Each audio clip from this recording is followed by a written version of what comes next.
মন খারাপ করে বসে আছো কেন? এমনিতে বুঝছি। তোমারে কতদিন আমি কইছি বড় লোকের পোলাবেন আদর করার দরকার নেই, আমি থাও মন খারাপ করে। আমি কি করুম বলো, তুমি আমারে কও। আমাকে ভাইয়াটা তো বই রাখিস অনেকদিন হয়ে গেল। আমার বন্ধুর ভাইটারে যখন আমি দেখি, বিশ্বাস কর, আমার কাছে মনে হয় আমাকে ভাইয়াটা আমার চোখের সামনে খেলতেছে, হাসতেছে। বারবার শুধু আমাকে ভাইয়ের কথা মনে পড়ে যায়।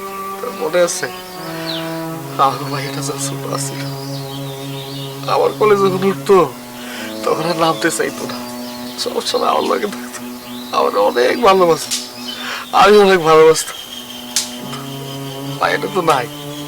আমার বন্ধুর ভাইটাকে দেখলে বারবার আমাকে ভাইয়ের কথা মনে পড়ে যায়। এই জন্য তো আমি আমার আবেগটা সামলাইতে পারি না।